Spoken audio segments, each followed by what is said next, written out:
1 2 3 start. Nakrekal నియోజకవర్గ ప్రజలకు నీలి ఉద్యమ జేబీలు తెలియజేసుకుంటూ ఈరోజు బ్రాహ్మణ వెల్లెంల ప్రాజెక్టు సందర్శించడానికి రావడం జరిగింది. ఇందులో భాగంగా దీన్ని సందర్శించినట్లయితే దీనికి కేంద్ర ప్రభుత్వాల నుంచి వేల కోట్ల డబ్బులు విడుదల కావడం జరిగింది. కానీ ఇక్కడ ఖర్చు పెట్టినటువంటి సందర్భాలు అయితే ఏ ప్రభుత్వం అయినా, బీఆర్ఎస్ అయినా కాంగ్రెస్ అయినా, ఖర్చు పెట్టే ఖర్చు మాత్రం కోట్లలోనే కనిపిస్తుంది. కనీసం ఒక 2-3 కోట్లు ఖర్చు పెట్టి ఉంటారు ఈ ప్రాజెక్ట్ అని చెప్పేసి కొంతవరకు అవుపిస్తూ ఉంది.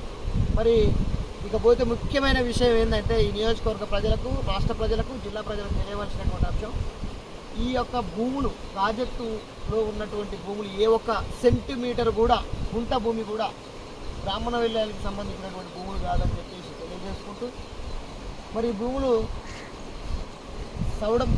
సౌడంపల్లి అనేటువంటి గ్రామానికి ఉన్నటువంటి భూములు అని చెప్పేసి నిర్ధారణ చేయడం జరిగింది.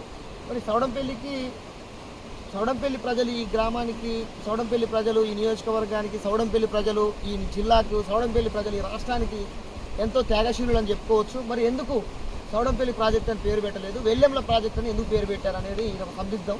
ఇది కూడా రాజకీయం అని చెప్పేసి నేను తెలుసుకున్నాను.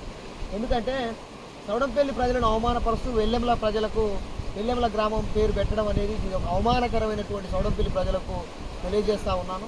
మరి నిజాన్ని నిజంగా చెప్పడమే మా పార్టీ యొక్క లక్ష్యం, మా పార్టీ యొక్క ఆలోచన విధానం అని చెప్పి తెలియజేసుకుంటూ, మరి ఈ యొక్క